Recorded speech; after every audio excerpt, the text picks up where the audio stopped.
3 days after my grandmother died, my uncle changed the locks on our house before the funeral even happened. Not after probate, not after the will reading, before the funeral. The locksmith's van was still parked outside when I pulled into the driveway with my son. I remember sitting there with the engine running, staring at the side porch, where my grandmother used to drink instant coffee every morning in a bathrobe she'd owned longer than I'd been alive. My Uncle Wade walked out carrying a cardboard box filled with framed family photos. Mine were stacked face down. He looked surprised to see me. Not guilty, not nervous. Annoyed mostly. Like I'd shown up too early to something he assumed was already settled. "What are you doing?" I asked. He shifted the box against his hip. "Securing the property." My grandmother had been dead for 72 hours. My son was in the back seat asking if we were still going to Cracker Barrel afterward. That was the moment I realized grief and humiliation can exist inside the same body at the exact same time without canceling each other out. My name is Claire Bennett. I'm 32 years old, and last year my uncle tried to convince an Alabama probate court that I manipulated my dying grandmother into leaving me her house because I was broke, unstable, and emotionally dependent. Some of that was true, which made everything harder. I was broke. At the time, I was cleaning lake houses near Gunnersville while trying to keep my son fed after a divorce that dragged on so long. Even the attorney sounded tired by the end of it. My ex-husband Travis sold boats and developed a personality disorder every time child support came up. One month he'd text me paragraphs about co-parenting respectfully. Next month he'd disappear for 2 weeks because work got crazy. Meanwhile, Wade owned 3 car washes, wore expensive boots with jeans too tight for his age, and talked constantly about protecting family assets, like we were descendants of railroad money instead of people with cholesterol problems and unfinished drywall projects. Everybody in my family treated him like the responsible one because he paid for dinners loudly. That matters in Southern families more than people admit. My grandmother June lived in a small white house outside Scottsboro with uneven floors and wind chimes that sounded creepy after dark. I started helping her more after she fell trying to drag a bag of birdseed through the garage one winter. At first it was practical stuff, groceries, medication pickups, fixing the TV remote after she accidentally switched the input and convinced herself the cable company was punishing her personally. Then gradually I just became part of her routine. She liked company but hated asking for it. There's a generation of women who would rather injure themselves quietly than inconvenience somebody for 10 minutes. Wade visited too, technically.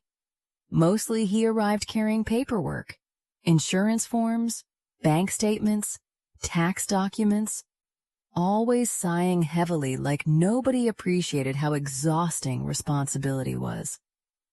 Once, while June was in the bathroom, he leaned toward me at the kitchen table and said, "She doesn't need people filling her head with emotional nonsense right now." I honestly didn't know what he meant. He smiled after saying it, though.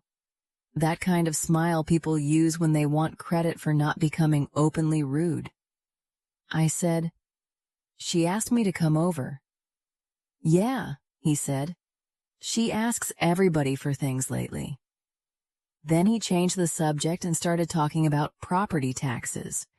That was Wade's specialty. He could make cruelty sound administrative. Around spring, June started forgetting little things. Nothing dramatic. No movie scenes where she forgot her own children. It was stranger than that.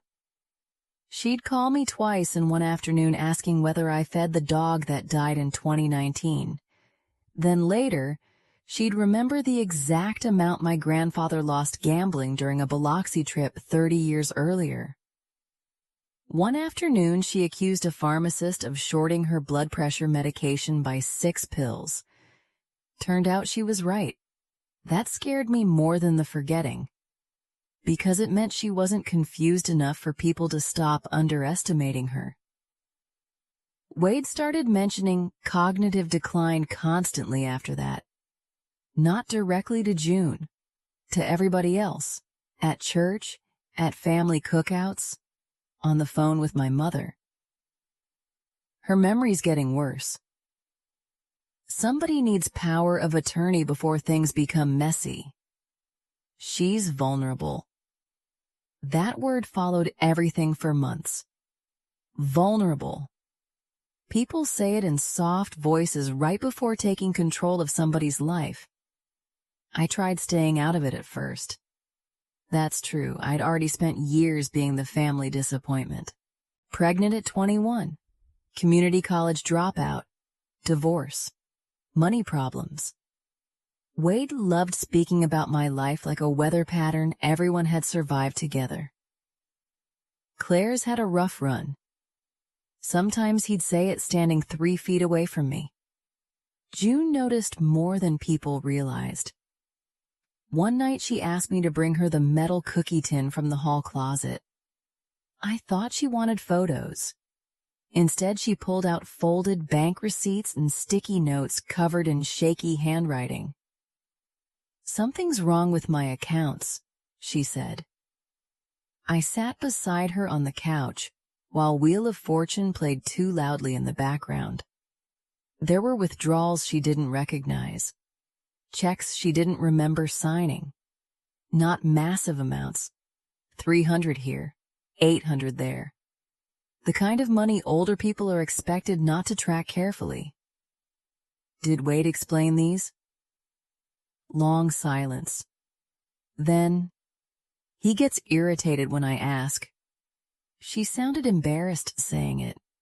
That bothered me more than the missing money. A week later, Wade cornered me outside the Piggly Wiggly while I was loading groceries into my trunk. No yelling, no threats. Honestly, that would have been easier. He stood too close and said, "You need to stop making her paranoid." "I'm not making her anything. She's old, Claire." Then he looked into the back seat where my son Dylan was eating crackers and watching us through the window. "You've got enough instability already. Don't create more." That sentence stayed under my skin for weeks, because it wasn't entirely wrong. At the time, my checking account was overdrawn by $92. My apartment smelled faintly like mildew because maintenance kept ignoring a leak behind the washing machine. And one Friday night, I cried in a Dollar General parking lot after my debit card got declined, buying shampoo and cereal. Wade knew all that. Families collect each other's weak spots over decades. The real shift happened in August. June called me after midnight, whispering so quietly I could barely hear her. "I think Wade took my checkbook." I drove there immediately. She was sitting at the kitchen table in the dark except for the stove light. No television, no radio. Just cicadas outside and the refrigerator making that clicking noise old refrigerators make before dying. She looked smaller than usual. Not physically, socially. Like somebody had slowly convinced her she no longer fully belonged inside her own decisions. We found the checkbook inside Wade's truck the next day. He laughed when June confronted him. Actually laughed. "Sue me," he said. Then, "I'm trying to help you stay organized." That was the first time I saw June become visibly afraid of him. Not terrified. Worse. Tired. Like she suddenly understood this argument wasn't temporary anymore. 2 weeks later, she changed the will. Not secretly. Not dramatically. She asked her doctor for a cognitive evaluation first because she said, "I know what people will say later." That sentence still hurts to think about. The attorney meeting happened in Huntsville above a dentist office that smelled like burnt coffee and carpet cleaner. June left. The house to me? Smaller cash amounts to Wade and my mother. And instructions that the property couldn't be sold while Dylan was still a minor. Wade never knew about the appointment. At least I thought he didn't. The night before June died, he came over screaming about paperwork. I was there. That matters. People always imagine legal cases turn on shocking evidence. Most of the time they turn on whoever stayed in the room long enough to witness something uncomfortable. Wade stood in the kitchen sweating through a golf polo, while June sat silently at the table staring at her hands. He kept saying, "You're confused. You don't understand what people are doing to you. You're not thinking straight." Not once did he ask what she actually wanted. Finally, she looked up and said, "It's my house, Wade." Very quiet. He slammed his truck door so hard, leaving that one of the picture frames rattled off the hallway wall. June died in her sleep less than 12 hours later. Natural causes. Heart failure. 3 days after that, the locks got changed. By the funeral, people had already started picking sides. That happened fast. Faster than grief. At the visitation, Wade hugged people near the entrance like he was running for office. He cried at strategic moments, too. Not fake exactly, just controlled. Enough emotion to look wounded, never enough to lose authority. Meanwhile, somebody told my mother they'd heard I pressured June into rewriting things near the end. By the second week, apparently I was manipulating medications, isolating her from family, and living off an old woman. I still don't know where half those stories started. Probably nowhere specific. Small towns create narratives collaboratively. The lawsuit arrived 19 days after the funeral. Undue influence, financial coercion, questions about competency. Wade's attorney described me as financially distressed and emotionally dependent upon the deceased. I read the filing while sitting in the laundromat because my apartment machines had broken again. A little girl nearby was trying to climb inside an empty dryer while her mother yelled into a Bluetooth headset about softball practice. That's the thing nobody tells you about humiliation. It almost never arrives while dramatic music is playing. I hired a probate attorney named Sheila Knox, who wore cheap sneakers with business suits and swore constantly under her breath while reading documents. First meeting, she looked over the complaint and said, "Your uncle's either greedy or panicking. Maybe both." Then she asked whether June kept records. I almost said no. Then remembered the cookie tin. Inside were bank receipts, withdrawal notes, photocopied checks, and a legal pad where June had written dates beside short observations. Not polished diary entries, just fragments. Wade angry about account again, or told me old people lose track of money. One line made Sheila stop flipping pages. Claire listens when I finish sentences. That one nearly broke me. Not because it sounded profound, because I realized how long June had been living around people who interrupted her constantly. The hearing dragged for months. Wade requested my credit history, therapy records, employment records, custody filings. Anything messy became evidence. At one point, his attorney actually brought up my antidepressant prescription in a deposition. Like sadness itself proved criminal intent. And honestly, some days I looked terrible. I lost weight, started forgetting appointments, snapped at Dylan once for spilling orange juice, and immediately locked myself in the bathroom because his face looked so startled afterward. I was not inspirational through most of this, just exhausted. The courtroom hearing happened during heavy rain in late February. Everything smelled damp. People tracked mud across the tile floors. Somebody's phone rang twice during testimony because they couldn't figure out how to silence it. Wade testified first. Calm voice. Responsible son routine. He described himself as protector, caretaker, financial manager. Then described me carefully enough that the judge could draw ugly conclusions without him saying them outright. She struggled emotionally for years. She relied heavily on June. We were concerned people might influence her judgment. People. Not him specifically. That was deliberate. Sheila barely interrupted. She just let him keep talking until he sounded too polished.